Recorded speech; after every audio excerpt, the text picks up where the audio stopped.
welcome to AIDEM Interactions. In AIDEM Interactions, we have today a very unique personality.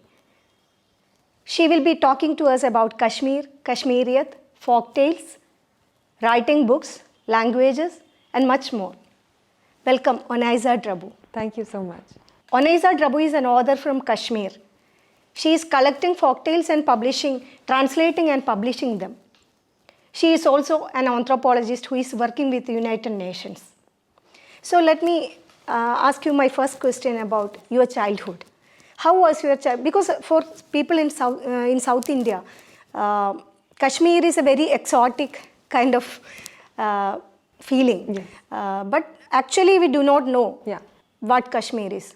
And of late we have been hearing only negative news, only problems from Kashmir. Yeah. So just let us have a peek into your childhood in Kashmir. Yes, thank you so much. Thank you for having me. And I mean, you're absolutely right in saying that not just people in the south of India, I think across India, very, very few have a sense of how the everyday life is in Kashmir. So I completely understand. I grew up in Kashmir in the 90s. So right during my childhood was peak militancy, and it was a difficult time, but I acknowledge my privilege in that, I really had no idea, because I was sheltered. I grew up in a house where I was really not allowed to do a lot of things. I wasn't allowed to really go out very much, unsupervised. I knew something was happening outside, but with me and my siblings, my brothers, we just were home most of the time. And Why were you not allowed? Because of the insecurity. Because of the insecurity. I mean, the things weren't okay. A lot of things that we grew up thinking as very normal, really, things like gunshots, things like tear gas, which most people across the world probably don't really associate with childhood. They were common things. We didn't really think it was extraordinary. But we really weren't allowed to go very much out of the house. We had a lot of holidays. I mean, if I look at a child's memory, we had a lot of holidays. There were curfews, there were hartals, very common words in our vocabulary. So we grew up very much at home, and a lot of our childhood was spent with adults. I mean, it's very familiar now to a lot of people in the pandemic, but we make this joke that, this is how we grew up anyway. Of course, the digital wasn't as present, but for us it was just a very safe, very sheltered, almost a very privileged upbringing, which is how I read a lot in my childhood. And it was interesting, but it was another perspective of what was happening outside. And it was only much later when I grew up did I realize that what was happening outside my house in those days, 3 kilometers away, 5 kilometers away, were actually things that were beyond the comprehension of a 5-year-old. And for me, I might have had a really nice, peaceful childhood, but there were things happening that we weren't really aware of. And what would other children do? You said you read a lot of books. I think a lot of other children would just hang out with or spend time with people in their neighborhoods, in their localities. There's a really interesting book called Rumors of Spring, written by this writer Farah Bashir. She details her teenage in that time and talks about a lot of traumas that carried on from that time, because she grew up in downtown Srinagar, and a lot of things that happened for her as a girl coming of age were pretty traumatic. You have all sorts of PTSD, no matter how sheltered your upbringing was, that comes up at different times in your life, whether it's little manias, feelings of anxiety, insecurity. I mean, all of these are real psychological impacts that those children have. But a lot of people did also have childhoods which, one would think are normal, but I suppose there is a little bit of trauma in each of us who grew up there in that time. But now you are writing about folk tales. So was it that you missed the folk tales, missed the stories? Yeah, it was actually twofold. One was just a way of accessing my childhood again. Like I said, I grew up around a lot of adults and a lot of grandparents. So I had what I call many sets of grandparents, my own grandparents, but family, friends, and also my grandparents' siblings. So we lived in an area with everyone really close by. And a lot of the stories they would tell us were oral. A lot of the things we'd hear from them, we'd listen from them, were things that probably just that generation remembered last. And in the 90s and post the 90s, a lot of the fabric of Kashmiri society has changed, starting from the language. A lot fewer children in the urban areas grow up speaking Kashmiri, because now English, Urdu, Hindi have taken the space of Kashmiri. It's almost, even in our childhood, it was looked down upon to speak in Kashmiri in school. I remember we were fined for speaking in Kashmiri in school.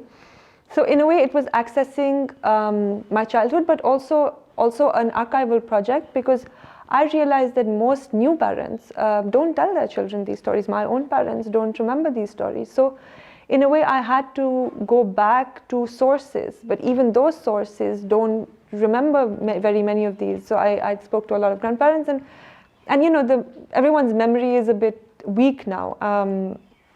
So I had to go back to folklorists and texts and recordings that existed from that time, and in a way, I wanted to retell them for children of this generation who might have a lot of competing global media at their disposal. You know, they have stories from all over the world, and books and content and videos now, and all sorts of apps from all over the world. But why should they read Kashmiri stories? Because they need a sense of identity. I grew up reading a lot of books, like I said, but I didn't see any representation of Kashmir in those books, especially children's books. So that sort of motivated me to write the books. I've written it in English.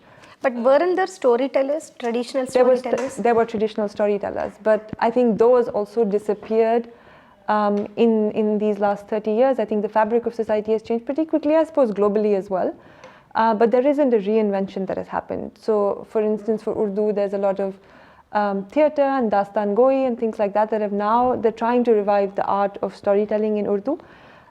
Even in Africa, in different parts of Africa, there's a lot of oral literature festivals, folklore festivals. Folklore is almost a performance now, but that hasn't happened. That reinvention hasn't happened in Kashmir, but a lot has happened in digital media now in the last few years. But in a sense, those storytellers have disappeared, as have everyday people, because I think a lot of it is also that storytelling came from it was a form of entertainment, but now you have TVs and now you have your cell phones, and so grandmothers don't really tell their children stories anymore. Woodcutters, when they used to go on these expeditions to forests, they didn't have any media with them. Now they can download things on their WhatsApp, so they don't need to tell these stories anymore. So which story, as a child, which story did you like most? Actually, the title one. It's called Legend of Himal Nagrai. I mean, in Kashmiri, it's called Himal Nagrai. It's the story of a serpent king who falls in love with a woman who is the daughter of a king. So she's a princess, and it's almost like a fated romance. I loved it because it talked of shape shifting. It had a lot of repetition. It had the underworld, patal, and I used to be really fascinated by it. And I used to like spring, because a lot of Kashmiri folktales are also rooted in the physical space. We have a lot of these springs which became almost centers for people. Rooted in geography. Rooted in geography. Very, very rooted in geography. So physical markers. So the Himal Nagrai, actually it's centered around a spring which is a real spring in Kashmir. So I was really fascinated by all of them. So after your studies, in which direction did you move? So I studied business for my undergrad, and I worked with a consulting firm for 1 year, and very early on I realized that this is not what I want to do. I don't think I can hold a full-time job, is what I knew very early on. And I did this fellowship it was not then Ashoka University, it was called the Young India Fellowship, but it was a precursor to the Ashoka University. And there I suppose I started writing a lot more than I had before, and it's then that I picked up. I'm an amateur illustrator. I picked up illustration because I started this project where I started illustrating Kashmiri proverbs, because they're so interesting. Again, very rooted in everyday, very rooted in physical space, and also very, very imaginative. So I started sketching out these proverbs, and it became a little bit of a digital project. And I started compiling folk tales. I started compiling little tidbits of history, because also history for Kashmiris is very interesting, because you're not taught regional history. I suppose it's like that for most of India, but because history is so contentious in Kashmir, the whole... You have named your book Dapan. Dapan. Yeah, Dapan. So that means it is said. It is said, absolutely. So this is why you keep history alive. This is how Kashmiris have kept history alive, absolutely, completely, because it's all oral, you know. We hear of these things from people on the street, from you know, handed down over generations also, but even news, for instance. I think after the August 5, 2019, I wrote a piece where I just compiled what people said, because at that time there was no news, you know, there's a lot of censorship. So all of the news we You get... compiled and published it? No, it was just on my blog. I don't think any media outlet would carry it. But it was just a compilation of what people were saying, because you must remember there was no communication, there was no internet, there was no phones, there was nothing. So all we'd hear were rumors of people. You know, people would come to each other, and even mobility was restricted because there were curfews. But they come and they tell you that, you know, it is said that this is happening. So there's this unreliable narrative, but that's how you get communication when your story is not really told. Is it still like that in Kashmir? It is still like that. It is very much like that. I think there's a lot of censorship, and not a lot of mainstream publishers are willing to carry these things. I mean, for rightfully so, for fear, but it's still very much like that. Yeah. So, as an individual, what do you think is the way out for a Kashmiri youth? I don't know, actually. This is again a difficult question. It wouldn't be fair for me to comment, but I think as an individual, as a Kashmiri youth, I think just knowing who we are is very important in order to have a strong sense of identity, in order to find our way in the world. It's really important to know who we are as a people. It's important to know what our culture is, and it's very important for our language to survive. Whether it's in oral form. Is there an effort going on for that? Yes, I would think there is, and you know, we weren't taught Kashmiri in school. We weren't taught how to read and write it, and over the years, between Kashmiri Pandits and Muslims, that has also diverged, because the Kashmiri Pandits are more comfortable with the Devanagari script, and the Muslims are more comfortable with the Farsi script, and there's almost a concerted effort and coordinated effort by the Kashmiri Pandit diaspora and the Kashmiri Muslim diaspora, in their own silos maybe, but there is an effort to sort of preserve the language. There is an effort to produce content, and with digital media, you need very little capital to sort of, you know, pick up your phone, make an Instagram video and a reel and talk in Kashmiri. So that has filled in this very big gap that existed, where mainstream media probably didn't carry regional languages. But now you have so many YouTube channels, there's so much on digital media, on Instagram or even Facebook, and of course there are blogs as well. But you know, there's a lot of stuff happening, which is just not reviving, but just retelling you Kashmiri history. There's a lot of content being produced. There's a lot of new age content, not just historical. So internet is back now. Internet is back in a full-fledged manner. Since 2020, internet is back, but you still hear of shutdowns. You know, in some areas, in some neighborhoods, after 7 p.m. they won't have internet. So it's very arbitrary, but overall it is back. Yes. They are not censored. Internet is so YouTube channels and all that? They are, I mean, there is soft censorship. You might get into trouble, you might not. So I'm not specifically talking about things, you know, that are political in nature, but even cultural, even just everyday telling stories, or just talking about life. You know, so much frivolous content exists on Instagram, where people just, you know, open up the Instagram and just start talking about anything. That is happening in Kashmiri, whether it's humor, whether it's satire. A lot of that is happening, and in Kashmiri online. So that is a shift I see, which is quite interesting and remarkable. There's a whole public sphere that thrives online. And as an anthropologist, have you studied your own people, or? Yes, a little bit, not very much. It's I worked on Kashmir for my thesis. I worked on articulations of dissent, but it's not something. I wrote a little bit about it, but not very much. But then I sort of moved away because I realized I was too invested in it to have a non-partisan lens, and since then I haven't. But I've worked on Muslim representation in Indian media, which is also something which is sort of my people. What did you find out? I found out that a lot of TV channels, and I have named them in the paper, but I suppose everyone knows Indian English news channels. We know who we're talking about.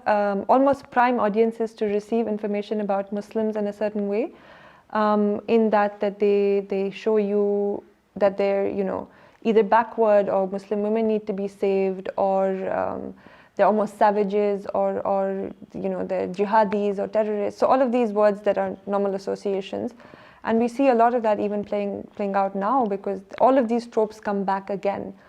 And I use this approach, which basically not just looks at like how the anchor is talking, but also what are the visual cues. So you in the paper, there's an instance where there's an issue about Muslims being discussed, and there's a particularly toxic anchor, and there's like fire, flames all around, and you really know where they're going with this. You know, it's clearly not an objective discussion. So that's what I found. Anthropology, you have studied other cultures also. No, I am a digital anthropologist. That's what I do, and I'm almost a corporate You're working with anthropologist. UN. Yes, I work with UNICEF as a consultant, and I help their different offices transition to online systems. It's very different from my other work, but it's more to do with understanding how digital media, with specifically my work, is a lot to do with how people interact with digital technologies and how we can almost accommodate to help them use it better. So for that, I've worked with different cultures. I've worked with certain offices in Africa. I've worked with certain offices in South Asia and some in the Middle East. But that has been very non-academic. This on one side you are working on technologies and creating systems, but on the other side we are seeing people in their real lives. So how do you have this the privilege of having these two viewpoints? Yes. So what do you make out from that? I think a lot of people, when I do my technology work with UNICEF, a lot of people are surprised that I don't have a technology background, because then what am I doing, you know, teaching people how to use systems? And I always come back to them saying that, you know, the reason why I can explain to them technology, which, I mean, I'm not an expert at technology, but I'm an expert at understanding people and their interactions. It's all interconnected. You cannot create digital technologies, you cannot implement digital technologies without understanding the user, without understanding what is called user experience design, and that's the initial phase. Before you design something, you go through this sort of process in understanding or designing a technology system for the user. But then there's another step to it. After the technology is designed, you look at how you implement it. How will an end user use it? You know, if I'm a 50-year-old bureaucrat somewhere, you know, who's not grown up with technology, how can I seamlessly integrate with my work just as like an 18-year-old who's grown up with an iPad in his hand does? So just understanding people and helps me understand their interaction with technology, therefore helps me understand systems better.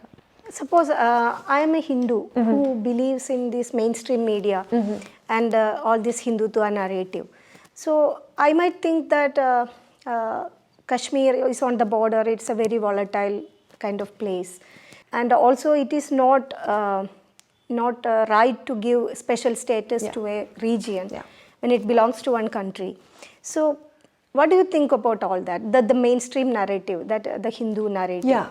I mean, I would really urge people, if it were you, I would really politely urge you to read a little bit about Kashmiri history and how this special status came about, and how what happened back during partition and during independence. What was it that happened? And then I'll probably, if you're open-minded, I'll let you come to a decision by yourself. But very often I feel that, you know, the people we talk about, the mainstream narrative, it's very hard to actually shift it. So I can urge someone to do so if they're open-minded, but if not, there's very little I can do. I've realized.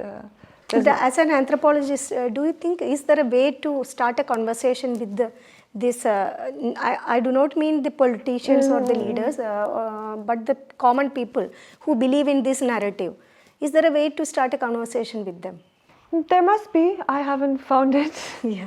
I find it very difficult because I think it's one of those issues that everyone is very emotional about in India, and I think it's very difficult for people to come to these discussions open-minded. If they do, then of course, but in most cases, I've seen that they don't come with an open mind and they don't come to listen. It's almost like Indian TV news, where everyone comes to say their piece and go away without actually listening. So I do think there has to be a way. I just don't know what it is. So now you have been shuttling between Lucknow and Kashmir. So whenever you go back there, what do you feel? I mean, it's home, so it's really. I don't think I feel any differently. Actually, it's home, so it's always the same. It's really sad what's happening, and there's an air of despondence always in Kashmir, which I suppose every city has its own sort of character, and despondence is characteristic. But what do you think there is in the minds of the people of Kashmir? Like, are they angry, or are they kind of reconciled to whatever has happened to them? No, I suppose there is. I mean, I suppose I can't speak again on behalf of everyone, but I suppose there's a combination. Yes, there is anger, but then there's also resignation. Is there hope? I wouldn't think so. There isn't much hope. But you cannot keep a society like that for long. Yeah, I mean, when I say there's no hope, of course, I mean, that's just the overall statement, but I do actually see a lot of potential in young Kashmiris who are coming back and doing interesting things, you know, people who have been away or have been in Kashmir and are starting new things.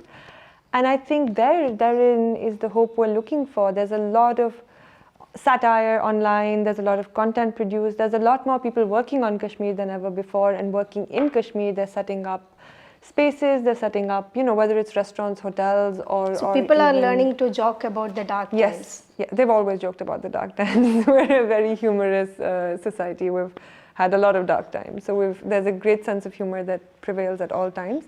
But also there's a lot of young people who do look past a lot of what is happening. They have the privilege enough to look past what is happening, and they're actually making an effort to, you know, set up enterprise, set up businesses, set up spaces that really work for the benefit of people, whether it's, you know, non-profit organizations or collectives or art. There's a lot that's happening in Kashmir that is quite remarkable, and I suppose what we call the Gen Z and the not the millennials, more the Gen Z. Is it more at the cultural level or social or socio-political level? It's at the cultural and social level. I wouldn't say it's at the political level at all. It's always been a bit messy, but at the cultural level, in the social space, and in the commercial space, there's a lot of interesting things coming up where I do see a lot of hope. So thank you, Onaiza, for sharing your thoughts with us. Thank you so much for having me. This was lovely. Thank you. Thank you.